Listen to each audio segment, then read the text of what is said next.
Upline की life में ऐसा दिन है ना, हर कोई इंतज़ार करता है कि कब वो स्टेज पर आए और अपनी डाउनलाइन का हैंड रेज करे। तो आज वो दिन है और रितिका जो है उनको हम आयरन लेडी कहते हैं। She is very courageous, very hard working and very focused. और आज हमें पूरा विश्वास है उनकी स्टोरी सुन के आप हर कोई अपनी सीट पर डायमंड जाने का डिसीजन लेकर जाएगा। और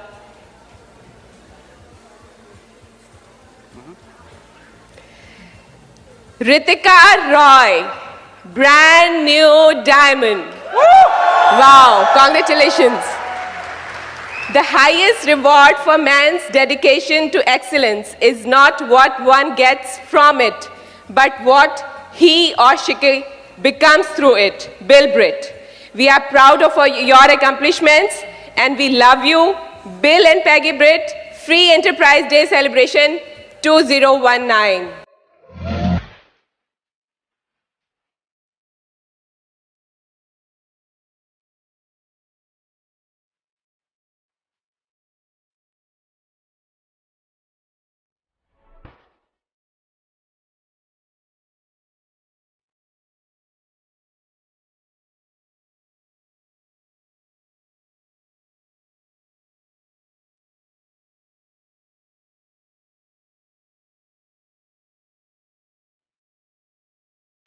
हाँ जी, नमस्कार।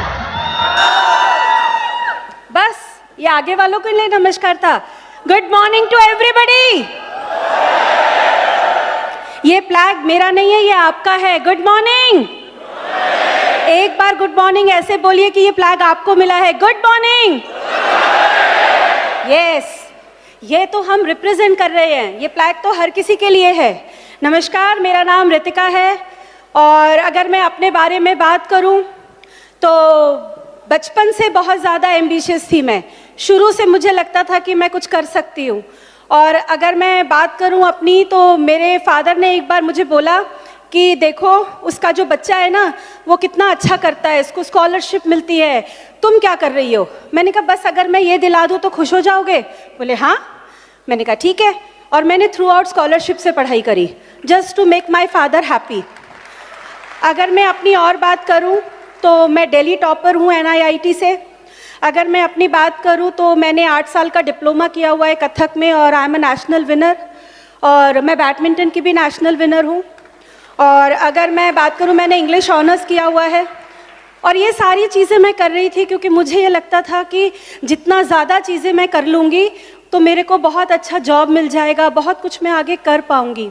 करते करते करते करते करती जा रही थी मैं। और उसके बाद से फिर मुझे लगा कि चलो मैं टीचिंग में चली जाती हूँ। मैंने टीचिंग की जॉब ज्वाइन करी। जब मैंने टीचिंग की जॉब ज्वाइन करी, मैंने 9 साल जॉब किया। 7 साल वहाँ पर बेस्ट टीचर लिया मैंने और मैंने रेवाड़ी में जॉब किया। तो ये सारी चीज़ें जब मैं कर रही थी तो एक दिन मेरे फादर आके बोलते हैं कि यार तुम ना jackal of everything master of nothing. मैंने कहा यार ये कमाल है। पहले कह रहे थे ये भी करो, वो भी करो, ऐसा करो, वैसा करो। अब जब मैंने इतनी सारी चीज़ें कर ली तो बोलते जी आप तो बहुत सारी चीज़ें कर चुके हो, पर आप मास्टर किस चीज़ में हो? Thanks God.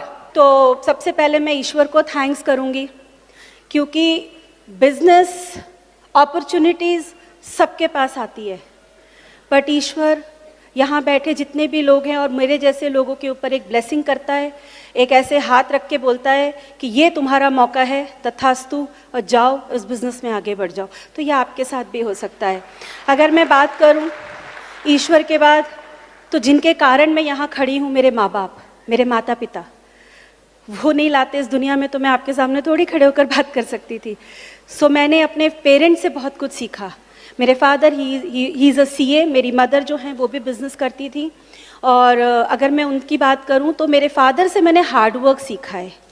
मेरे फादर का एक बार एक रोड एक्सीडेंट हुआ, वो 3 साल के लिए बेड पर आ गए। हमें लगा सब, हम लोग बहुत बहुत बहुत रिच फैमिली से बिलोंग करती हूँ मैं। मेरे फादर का रोड एक्सीडेंट हुआ, उसके बाद हमें लगा कि सब कुछ ख़त्म हो गया क्योंकि 3 साल के लिए वो बेड पर आ गए। जिस कंपनी की वो कुर्सी पर बैठे थे वहाँ पर टॉप 3, मतलब कंपनी डिसीजंस लेती थी उनके कहने पर, आज वो उनकी जॉब चली गई। तो मैंने समझा कि यार कुछ और करना पड़ेगा। मेरे फादर ने उस वक्त मुझे एक ही बात बोला, मैं यहाँ था, मैं नीचे गिरा हूँ, लेकिन मैं वापस चढ़ जाऊँगा। आज मेरे फादर भिवाड़ी में रहते हैं और बहुत अच्छा पैसा कमाते हैं वापस से। मैंने अपनी मदर से प्रेयर सीखा कि अगर हम प्रे करते हैं किसी भी चीज़ के लिए, अगर हम ईमानदारी से प्रे करते हैं तो चीज़ें हमें मिलती हैं। वो हर बात में कहती थी जो हो रहा है ना सब ठीक है, जो हो रहा है ना सब ठीक है। मैं उनको बोलती थी आप ऐसे क्यों बोलते हो? बोले तो दुखी होने से क्या हो जाएगा, ये कहते रहो सब ठीक है, सब ठीक है, सब ठीक है, हो जाएगा सब कुछ ठीक। तो वो चीज़ मैंने उनसे सीखी। और अगर मैं आगे बात करूं, वो तो मेरे माता पिता हैं जिनके कारण मैं इस दुनिया में आई, और मेरे एक और माता पिता हैं जिनको मैं पेरेंट्स भी बोलती हूँ, बड़ा भाई भी बोलती हूँ। उनकी वाइफ मेरी बहुत अच्छी फ्रेंड भी है, none other than Dharmendra and Meenakshi Rani. मैं चाहूंगी इससे ज्यादा जोर से ताली बजा सकते हैं आप मेरे मेंटर के लिए। बेस्ट मेंटरशिप वो हमें देते हैं, जो मुझे इस बिजनेस में लेकर आए थे बलजीत भैया। अगर वो ये बिजनेस नहीं दिखाते तो मुझे पता ही नहीं चलता कि ऐसा भी कुछ दुनिया में है। अगर मैं उनके आगे बात करूं तो बहुत बहुत बहुत अच्छे मेंटरशिप प्रोग्राम के अंदर मैं चल रही हूं। और अगर मैं उनकी और आगे बात करूं तो आप सोच के देखो कि वर्ल्ड के नंबर 1 क्राउन कपल,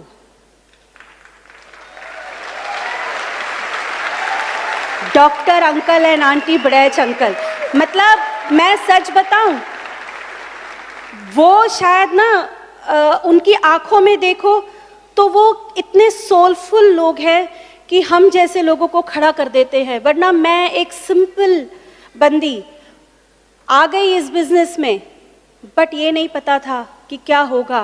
बट ऐसा मेंटरशिप प्रोग्राम जॉब में नहीं मिलता। मेंटरशिप प्रोग्राम मैंने किया है, जॉब में मेंटरशिप प्रोग्राम नहीं मिलता। और अगर एक और नाम मैं लूँ, मुझे बहुत अच्छे लगते हैं, सरबजीत जी एंड कमलजीत कौर।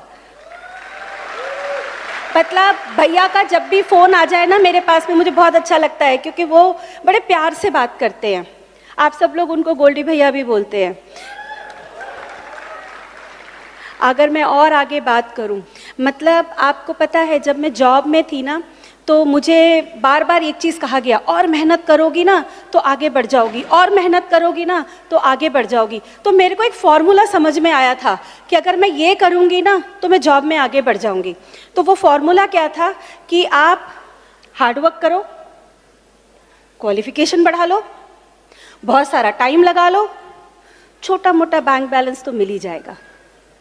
लेकिन जब मैं इस बिज़नेस में आई और इस बिज़नेस का फॉर्मूला मुझे समझ में आया, वो फॉर्मूला जानना चाहेंगे?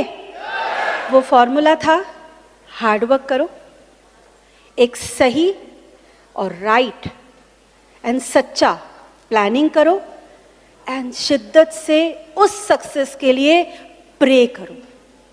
जब आप ये 3 चीज़ें करेंगे तो सक्सेस की सीढ़ी वहाँ से लेकर यहाँ तक की बहुत आसान हो जाएगी। मानते हैं आप लोग? बस इतने लोग ही मानते हैं। मैं आपको बता सकती हूँ, अगर मैं यहाँ खड़ी हूँ ना तो हार्डवर्क तो मैं बहुत टाइम से कर रही थी, लेकिन जब मैंने इसमें प्रेयर ऐड किया ना तो मेरे ही इसी काम के रिजल्ट्स दुगने हो गए। तो आप भी अपने काम के अंदर प्रेयर ऐड कर दीजिए। अगर आप प्रेयर ऐड कर देंगे, क्योंकि ब्रिट वर्ल्ड वाइड हमें क्या सिखाता है, अंदर की पावर बढ़ा लो, बाहर की दुनिया तो अपने आप बढ़ जाएगी। तो यही हमको करना है। अगर मैं बात करूं अपनी, तो मुझे ना सीरीज़ बुक से बड़ा डर लगता था, क्योंकि इतनी पढ़ाई कर लो ना तो बुक्स देख के डर लगने लगता है। लेकिन एक ही बात समझ में आई थी फ्रेंड्स की, अगर मैंने किताबें नहीं पढ़ी, अगर मैं ब्रिट की अच्छी स्टूडेंट नहीं बनी, तो वहाँ से यहाँ तक का सफ़र 100 साल में भी पूरा नहीं कर पाऊँगी। तो यही मैंने सीखा और यही मैंने किया कि अगर मैं स्टूडेंट अच्छी बन जाऊँगी। मैं अगर अपनी बात करूँ तो मेरे छोटे छोटे बच्चे हैं, अब तो बड़े हो गए। जब मैं आई थी तो छोटी थी, मेरी डॉटर 4 साल की थी। मेरी डॉटर अभी 18 साल की है और वो देहरादून में पढ़ती है, एरोस्पेस इंजीनियरिंग कर रही है, और मेरा बेटा 10 साल का है। मैंने कभी भी अपने बच्चों का बहाना नहीं किया फंक्शन में आने के लिए। कभी भी ये नहीं बोला कि मैं अभी बच्चों का काम कर रही हूँ तो मैं सीडी या बुक नहीं पढ़ सकती। पता है क्या है, सब कुछ 24 घंटे के अंदर है। मुझे प्लान करना था और मैंने एक ही बात समझी थी कि अगर मैं 2 बच्चों के लिए किसी भी चीज़ का एक्सक्यूज़ नहीं कर रही हूँ, तो ये जो बच्चा जो मुझे और मेरे बच्चों को पाल सकता है, मैं इसके कामों के लिए क्यों एक्सक्यूज़ कर रही हूँ। मैंने इसके काम के लिए कभी एक्सक्यूज़ नहीं किया। मेरे पास बहुत थोड़े से पैसे होते थे, पर मैं पहले सीडी खरीदती थी, पहले मैं बुक खरीदती थी, पहले मेरी अपलाइन जब भी टिकट्स प्रमोट करती थी ना तो I was always be the first one to buy. और मैंने कभी उनको नहीं बोला कि मैं ना आज टिकट दे दो, मेरे पास पैसे नहीं है, मैं कल दूंगी पैसे। मैंने ऐसा कभी नहीं किया। टिकट लिया, पैसे दिया। क्यों? क्योंकि जब आप किसी चीज़ की सही तरीके से कीमत अदा करते हैं तो वो आपको बरकत देता है। टिकट उधार लेके तो करना कोई फर्क नहीं पड़ता, सीडी उधार लेके सुनना कोई बड़ी बात नहीं है, बुक को उधार लेके पढ़ना कोई बड़ी बात नहीं है, लेकिन जब मैं उसकी कीमत अदा कर दूंगी तो वो मेरे लिए बरकत लेकर आएगा। ये मैंने सीखा था। अगर मैं अपनी और बात करूं तो मुझे हमेशा से ये था कि मैं ना कभी भी किसी भी जब दो लोग बात करें और मेरा नाम ले तो किस्से की तरह ना ले। ये ना कहे अरे वो बेचारी, ओहो वो नहीं कर सकती थी। मैं हमेशा से ये चाहती थी कि जब लोग मेरा नाम लें तो लोग बोले यस, ये है वो जो कर सकती थी और इसे देखकर मैं कर सकता हूँ। ये मैंने हमेशा अपने आप को दिया कि I wanted to always be an example. मैं एग्जाम्पल बनना चाहती थी कि मेरा नाम जब लिया जाए तो एग्जाम्पल की तरह लिया जाए। और एक और बात मुझे समझ में आई थी कि अगर मैं ये बिजनेस, आप लोगों में से कितने लोग गाड़ी चलाते हैं? आप थोड़ा शोर नहीं मचा सकते? गाड़ी चलाते तो अच्छी बात है ना। जब गाड़ी चलाते हैं तो कौन ज्यादा कंफर्टेबल होकर बैठता है, ड्राइवर जो गाड़ी चला रहा है या जो बगल की सीट पर बैठा है? क्योंकि उसको चिंता नहीं ना, वो सो सकता है, वो खा सकता है, वो मोबाइल पे व्हाट्सएप चेक कर सकता है। लेकिन जो ड्राइवर है, जो गाड़ी चला रहा है, वो अलर्ट रहता है। ये बिजनेस भी अलर्ट रहने का है। अगर ये बिजनेस मेरा है, अगर मुझे इसको चलाना है तो मुझे इसकी ड्राइविंग सीट पे बैठना पड़ेगा, क्योंकि अगर मैं साइड में बैठ गई तो मेरा बिजनेस अपलाइन या डाउनलाइन चला रहे होंगे, मैं नहीं चला रही होंगी। लेकिन अगर मैं नहीं चला रही तो मेरे हिसाब से बिजनेस आगे नहीं बढ़ेगा। अगर आपको अपना बिजनेस अपने हिसाब से चलाना है तो ड्राइविंग सीट पर बैठिए और कभी भी स्टीयरिंग से हाथ मत हटाइएगा जब तक कि आप डायमंड ना चले जाएं। बहुत बार हम सुनते हैं ना कि आज इस दुनिया में ना सब लोग लड़ रहे हैं। कोई कुर्सी के लिए लड़ रहा है, कोई पोस्ट के लिए लड़ रहा है, हर कोई लड़ रहा है कि उनको दुनिया पे राज करना है। ये बिजनेस आपको मौका देता है वो लड़ाई लड़ने का कि जब आप यहाँ खड़े होते हैं तो दुनिया पर नाज कर सकती है। तो आप नाज करने वाले बनिए, राज करने वाले तो बहुत हैं, क्योंकि इस बिजनेस में अगर आप नाज बनेंगे अपनी अपलाइन का तो राज तो वो करा ही देंगे आपको। अगर मैं बात करूं अपनी टीम की, मैं उनको बाज बुलाती हूँ। एक छोटी सी स्टोरी सुनाती हूँ आपको कि एक राजा थे, उनके राज्य में क्या हुआ कि दो बाज आके नीचे गिरे। जब वो नीचे गिरे तो राजा ने बोला इन्हें कौन पालेगा? तो दो लोग आए और उन्होंने बोला ठीक है जी हम इन्हें पालेंगे। उन्हें पाला गया, बड़ा किया गया। एक बाज बहुत ऊपर उड़े और एक बाज उड़ के वापिस आके डाल पर बैठ जाए। राजा ने बोला यार तुम दोनों को एक ही चीज दे रहे हो, एक ही सीडी, एक ही बुक, सब कुछ तो दे रहे हो, पर एक उड़े जा रहा है, एक बार बार आके डाल पे बैठ जाता है, ऐसा क्या है? तो एक सबने कोशिश किया, कुछ नहीं हुआ। एक बहुत ही गरीब इंसान आया और उसने आके बोला कि मैं कुछ कर सकता हूँ। राजा ने बोला करो। और जब उसने कुछ किया तो वो बाज उड़ने लगा। पता है उसने क्या किया? उसने वो डाली काट दी जिस पे वो बाज बैठ सके। तो यहाँ पर भी मेरी जो ऑर्गेनाइजेशन है, मेरे जो प्राउड बाज हैं, उनके लिए मुझे नहीं डाली काटनी पड़ी, उन्होंने अपनी डाल खुद काट दी कि हम चल रहे हैं, आप हमारे साथ हैं, हम कामयाब होके दिखाएंगे। सो अगर मैं अपने बाजों की बात करूं तो सबसे पहले बाज की अगर मैं बात करूं तो मेरी बहुत अच्छी दोस्त हैं वो, उनका नाम है दीपाली और उनके हस्बैंड का नाम है रोहित। और अगर मैं उनके नीचे बात करूं तो राकेश, मीनाक्षी। एक इतना बड़ा बिजनेस लेकर एक कपल आया मेरे पास में, पंकज एंड विधि।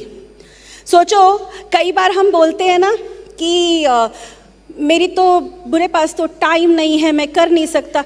मेरी टीम में ना दो ऐसे प्लैटिनम्स हैं जिनके शिफ्ट ही हमेशा रात को होती है। वो रात को जाते हैं 2 बजे और सुबह आते हैं 12 बजे। अब आप सोच के देखो, सोना भी ज़रूरी है, बिजनेस भी करना है, but they are platinums in that business. Pankaj Vidhi के नीचे आए आदेश सोनिया। आदेश सोनिया अब्रॉड रहते थे, इंडिया में किसी काम से आए थे और आने के बाद मैंने उनको बिजनेस प्लान दिखाया और वो वापस गए ही नहीं। Power of the business, it was not my power. It was power of business, it was power of breed system जिन्होंने उनको रोक दिया, क्योंकि उन्हें पता चल गया था कि अगर वो वहाँ जाएंगे तो इतना सा इनकम बढ़ा सकते हैं, लेकिन अगर यहाँ टिक के इस एजुकेशन सिस्टम और एमवे के साथ जुड़कर काम करेंगे तो इतना बड़ा बिजनेस खड़ा कर सकते हैं। And they have a huge business. उनके नीचे प्लैटिनम है आशीष स्वाति, अभी ये सब बैंकॉक से घूमकर आए हैं। उनके नीचे Badal Shruti architect couple running their own company, इतना बिजी कपल। मतलब मैं जब उनसे मिली फर्स्ट टाइम तो मुझे उनको बोलना पड़ता था कि यार आप 10 मिनट तो निकालो मिलने के लिए, तो वो कहते थे अगर हमने आपको 10 मिनट दे दिए ना तो फिर हमारे पास अपना काम करने के लिए 10 ही मिनट बचेगा। मैंने कहा कोई बात नहीं। और कमाल की बात देखो कि तब वो एक बिजनेस करके परेशान रहते थे, आज वो एमवे बिजनेस इतना बड़ा खड़ा कर गए कि उनका बिजनेस भी बढ़ रहा है। So power of this business and Brit education. अगर उनके नीचे बात करूं तो राकेश मीनाक्षी, अगर मैं उनके नीचे बात करूं जेपी हेमलता, और इस मेरी फ्रेंड ने दीपाली ने एक इतनी बड़ी ऑर्गेनाइजेशन खड़ी की जिसमें एक फाउंडर एमरल्ड निकल कर आए जिनका नाम है जितेंद्र एंड प्रीति। उसके बाद अगर मैं बात करूं, उन्होंने बहुत बड़ी ऑर्गेनाइजेशन खड़ी की, देवेश कविता, विशाल भावना, कुलदीप विदुषी, अजय कंचन, बहुत बहुत बहुत सारे लीडर्स उनके टीम में आए और वो सारे इतनी बड़ी उड़ान भर रहे हैं कि आने वाले टाइम में आप हर किसी को यहाँ पर देखेंगे। अगर मैं अपनी दूसरी ऑर्गेनाइजेशन की बात करूँ तो जब वो इस बिज़नेस में आए थे ना तो हम बोलते थे कि अगर ये थोड़ी देर चुप बैठ जाएं तो हम मीटिंग कैरी कर लें, लेकिन धीरे धीरे करते करते इतना बड़ा बिजनेस खड़ा कर दिया उनका नाम है समय सिंह एंड सोमवती। अगर मैं उनके नीचे की बात करूं सबिता एंड सूर्य प्रकाश, मैं सबिता के बारे में ज़रूर बताऊंगी। एक कहते हैं ना कि प्रोडक्ट बड़ा काम करता है। सबिता मेरी पड़ोसन होती थी और वो बार बार बोलती थी कि मैं सारा दिन कपड़े धोती हूँ, आप बड़ी जल्दी कपड़े धो लेती हो। मैंने बोला आप भी जल्दी कपड़े धोना चाहती हो? बोले हाँ। मैंने कहा ऐसे एड ले लो, और एक ऐसे एड से वो इस बिजनेस में आई एंड शी इज प्लैटिनम। सोचो, एक ऐसे एड। अगर मैं एक और शख्स की बात करूं, वो कंप्यूटर्स में डील करते हैं, उनका नाम है राम। और अगर मैं एक और कपल की बात करूं, अविनाश एंड बिंदु त्रिपाठी। मतलब ये वो बाज हैं जो उड़े जा रहे हैं। और कमाल की बात है कि इन्होंने मेरा हाथ ऐसे पकड़ रखा है कि इनकी उड़ान में मैं इनका साथ दे पा रही हूँ। अगर मैं अपनी अगली ऑर्गेनाइजेशन की बात करूँ, अंजू जोशी। आप लोग बोलते हैं ना कि टाइम नहीं है, आपको भी बहुत लोग बोलते होंगे ना टाइम नहीं है। ये बंदी 9 to 6 जॉब करती है गवर्नमेंट जॉब में, पर प्लैटिनम चली गई। क्यों? अगर मेरा मुद्दा क्लियर है ना तो सिचुएशन मैटर नहीं करता। अगर मैं लोगों से जाके सिचुएशन डिस्कस करूंगी तो मुद्दा छोटा हो जाएगा, लेकिन अगर मैं लोगों से जाके मुद्दा डिस्कस करूंगी ना तो सिचुएशन गायब हो जाएगा। तो ये वो लीडर है मेरी। अगर मैं अगली लीडर की बात करूं, योगिता, 24 साल की लड़की। लोग बोलते हैं ना इस उम्र में तो दुनिया में उड़ रहे हैं, नहीं, ले आइए जेन वाई, बहुत अच्छे होते हैं जेन वाई को लाना। योगिता, उसके नीचे Ashok and Pratima, IAS officer, जिनके पास बिल्कुल टाइम नहीं, मुजफ्फरपुर में पोस्टिंग है उनकी, वाइफ दिल्ली में रहती हैं, लेकिन कर दिया कमाल, मुद्दा क्लियर था। अगर मैं उसके बाद अपनी एक और ऑर्गेनाइजेशन की बात करूं, सचिन एंड पायल, क्या बाज है मेरी उस टीम के अंदर। मतलब आप लोग कई बार सुनते होंगे ना कि मेरी तो जॉब की टाइमिंग इतनी ज़्यादा है, मैं कैसे काम करूँगा। वो शख्स की पता है हमेशा से ड्यूटी कौन सी है? उसकी हमेशा ड्यूटी नाइट ही होती है। वो रात को 3 बजे जाते हैं और दोपहर में 2 बजे आते हैं और सिर्फ 1 घंटा सोते हैं और उसके बाद बिजनेस बिल्ड करते हैं। क्यों? मुद्दा क्लियर है। जब मुद्दा क्लियर होता है ना तो नींद भी नहीं आती है, क्योंकि पता है ना ALS पे जाके सो लेंगे, प्लेन में सो लेंगे। तो मुद्दा अगर क्लियर है ना तो सब कुछ हो सकता है। उसके बाद अगर मैं एक और बात करूं कि क्या किया मैंने बहुत सारी ना एक्टिविटीज़ पे फोकस किया, छोटी छोटी ना कम्युनिटीज़ बनाई, जैसे क्वीन की कम्युनिटी बनाई, उसके बाद में किड्स हेल्थ केयर की कम्युनिटी बनाई, वुमेन्स हेल्थ केयर की कम्युनिटी बनाई। क्योंकि मेरी जो अपलाइन है मीनाक्षी दीदी, उन्होंने एक ही बात बोला था, रितिका कम्युनिटी बनाती चली जाओ, लोगों को लाती चली जाओ। जब उसके अंदर बहुत सारे लोग आ जाएंगे ना तो सक्सेसफुल होना बहुत आसान हो जाएगा। तो मैंने सिर्फ, जैसे हम बोलते हैं ना प्रोडक्ट्स के 3E फॉर्मूला बोलते हैं, कि हमारे प्रोडक्ट्स 3 फॉर्मूला पे हैं, ऐसे ही सक्सेस के लिए भी 3 फॉर्मूला है। लोगों को एक्साइटेड रखिए, लोगों को एंगेज कीजिए नए नए एक्टिविटीज़ में, और लोगों को एम्पावर कर दीजिए। अगर ये 3 काम हम कर देते हैं तो हमारी सक्सेस वहाँ से लेकर यहाँ तक की बहुत आसान हो जाती है। अगर मैं अपनी बात करूँ ना, तो मैं इंडिया में कहीं नहीं घूमी हूँ, क्योंकि जॉब थी, फिर पापा भी इतने बिजी रहते थे तो कभी घुमाने नहीं ले जाते थे। अगर मैं सच बताऊं, अगर मैं ये बिजनेस नहीं करती तो मैं शायद प्लेन छू भी नहीं पाती, और 6 से 7 कंट्री घूम कर आ गई just because of Amway business. आज अगर मैं आपके सामने खड़ी हूँ ना, तो आज आपको लग रहा होगा कि ये तो बड़ी फिनिश सी प्रोडक्ट है, इनको तो सब कुछ आता है। लेकिन सच बताऊं, इसकी स्टूडेंट ब्रिट वर्ल्ड वाइड की मैंने एक ही बात सीखा था अपनी अपलाइन से, कि जहाँ भी खड़े होना ना, बेस्ट बनने की कोशिश करना। मैंने प्रोडक्ट यूज़ किया, मैंने कहा मैं यहाँ पर ना सबसे अच्छी तरीके से प्रोडक्ट यूज़ करूँगी। स्टूडेंट बनने की बात आई तो मैंने कहा सबसे अच्छी स्टूडेंट बनने की कोशिश करूँगी। अभी तो मैंने जर्नी स्टार्ट की है, अभी तो पहला पैर रखा है स्टेज पर, अभी तो बहुत लंबी जर्नी जाना है, लेकिन तभी होगा जब अच्छे स्टूडेंट बनी रहूँगी और अच्छी ग्राहक बनी रहूँगी, और ज़्यादा से ज़्यादा लोगों को अच्छा स्टूडेंट बनाऊँगी और अच्छा कस्टमर बनाऊंगी। क्योंकि पता है दुनिया में बहुत अच्छी क्वालिटी प्रोडक्ट्स हैं। मैंने कभी प्रोडक्ट्स को इसलिए नहीं यूज़ किया कि वाह क्या क्वालिटी है, मैंने इसलिए यूज़ किया कि जब मैं कपड़े धोती थी तो मुझे ये पता चल जाता था कि इतने घरों में धुल रहा है, कैलकुलेटेड बाय इतने, तो इतने पैसे आ गए। अगर कोई पेस्ट कर रहा होता था तो मैं कहती थी कैलकुलेटेड बाय 100, अच्छा नहीं 1000, ओके इतने 1000 लोग एक साथ इसी वक्त पेस्ट कर रहे होंगे, इतने पैसे तो मेरे अकाउंट में आ गए। मैंने प्रोडक्ट इसलिए यूज़ किया क्योंकि उसके अंदर छिपा था। आज मेरी बेटी जिस कॉलेज में पढ़ती है ना, जो पैसे उसके मैं दे पाई हूँ, दैट इज़ जस्ट बिकॉज कि मैंने यहाँ पर सच्चाई से ग्राहक बनी और सच्चाई से स्टूडेंट बनी। आज मैं और मेरे बच्चों को वो बच्चा पाल रहा है, जब मैंने अपने बच्चों की छोटी छोटी चीज़ों से कॉम्प्रोमाइज़ करके उस बच्चे को सही तरीके से पाल दिया, तो आज वो मेरे घर का रेंट दे रहा है, वो मेरी गाड़ी का पेट्रोल भरवाता है, वो मेरे बच्चों की फीस देता है, हम जो खाना खाते हैं वो उससे आता है। मैं आपके सामने खड़ी हूँ, दैट इज जस्ट बिकॉज एक अच्छा स्टूडेंट बनना और एक अच्छा ग्राहक बनने के कारण आया है। अगर मैं अपने बारे में और बात करूँ तो एक बहुत अच्छी चीज़ मुझे समझ में आई थी कि जैसे होता है ना कि स्टेडियम है ये, तो इस स्टेडियम में अगर कोई मैच चल रहा हो तो शोर ज्यादा कौन मचाएगा? आप बोलेंगे नहीं तो मैं नहीं बताऊंगी, कौन ज्यादा शोर मचाएगा? ऑडियंस शोर मचाएंगे। और प्लेयर कैसे करेंगे? ज्यादा कौन होता है, ऑडियंस या प्लेयर? ऑडियंस। शोर ज्यादा कौन मचाता है? जब शोर ज्यादा मचता है तो प्लेयर क्या करता है? अपना बेस्ट देता है। अगर आपके पास कोई आके बोले तुमसे ना हो पाएगा, ये प्रोडक्ट वापस ले जाओ, मैं नहीं आऊंगा, मैं आ गया अब मैं वापस जा रहा हूं, तो उसको बोलना तुम शोर मचाओ क्योंकि मैं बेस्ट परफॉर्म करने के लिए तैयार खड़ा हूं। क्योंकि जब ज्यादा शोर मचता है तो प्लेयर अपना बेस्ट दे के जाता है। आप सारे के सारे प्लेयर्स हैं मेरी तरह, और हमें ये पता है कि जितना शोर बाहर मचेगा उतना ज्यादा हम बेस्ट परफॉर्म करके जाएंगे। मैं तो प्लेयर हूं ना, तो मैं ऐसी बातें करती हूं। आप में से कितने लोगों ने कबड्डी खेला है? खेला है? कबड्डी में कितने प्लेयर्स होते हैं?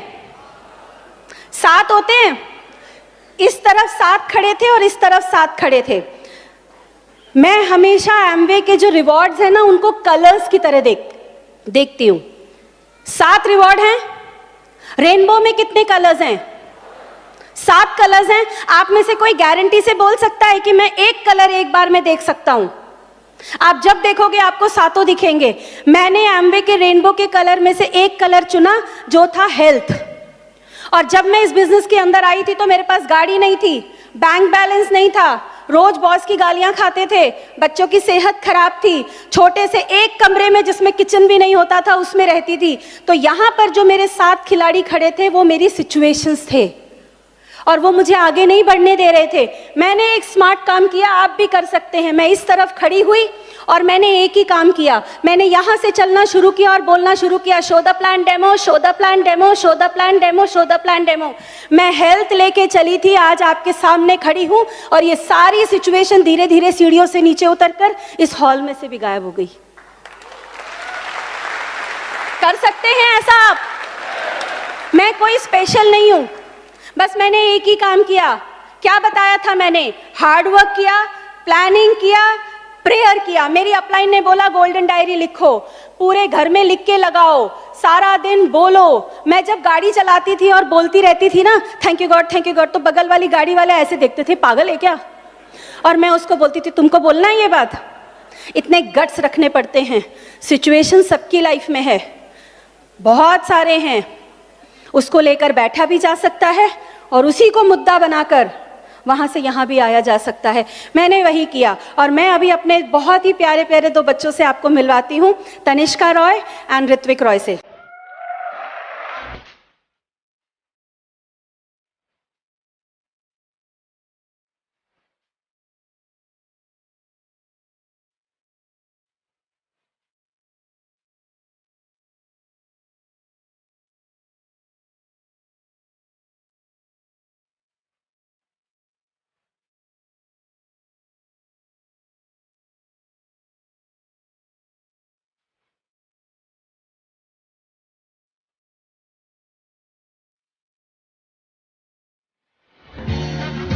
नाम तनिष्का रॉय है। I am in my first year BTech aerospace engineering and मैं रहती देहरादून में हूँ, बट मैं सिर्फ इस इवेंट के लिए आई थी अपने घर। And I love my mom. उन्होंने बहुत मेहनत करी है यहाँ तक पहुँचने के लिए। आप उनसे प्लीज़ मोटिवेशन लो, बस मैंने वही किया। मेरी पढ़ाई बहुत मुश्किल मानी जाती है एंड उन्होंने मुझे बहुत मोटिवेट किया एंड दैट्स वाई आज मैं यहाँ पे खड़ी हूँ। I love you very much, I am proud of you. And भाई, ये मेरा भाई है। हेलो, मेरा नाम ऋत्विक है, मैं 10 साल का हूँ और मैं बहुत खुश हूँ कि हम लोग आज डायमंड रॉय में। और मैं ये कहना चाहूँगा, मेरी मम्मा मेरी मेंटर है। I love her, I am so proud of her.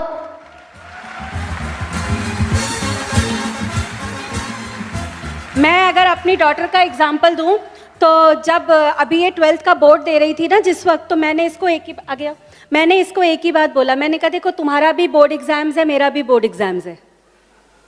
तुम भी कोचिंग जाती हो, मैं भी कोचिंग जाती हूँ, मीटिंग्स में, सेमिनार्स में।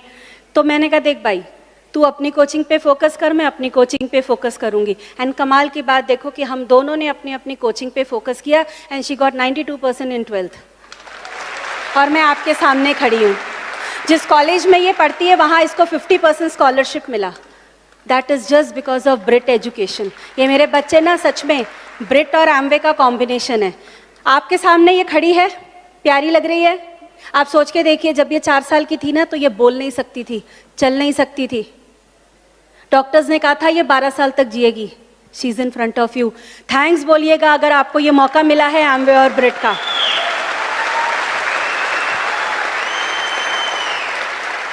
एक बहुत अच्छी चीज़ मुझे अच्छी लगती थी जो मैं आप लोगों से शेयर करूंगी। मैंने बहुत बार पढ़ा इस लाइन को और ये मुझे बहुत मोटिवेट करता था। मुश्किलें ज़रूर हैं मगर ठहरी नहीं हूं मैं। मंजिलों से ज़रा कह दो अभी पहुंची नहीं हूं मैं। कदमों को बांध ना पाएंगी मुसीबतों की जंजीरें। कदमों को बांध ना पाएंगी मुसीबतों की जंजीरें। रास्तों से ज़रा कह दो अभी भटकी नहीं हूं मैं।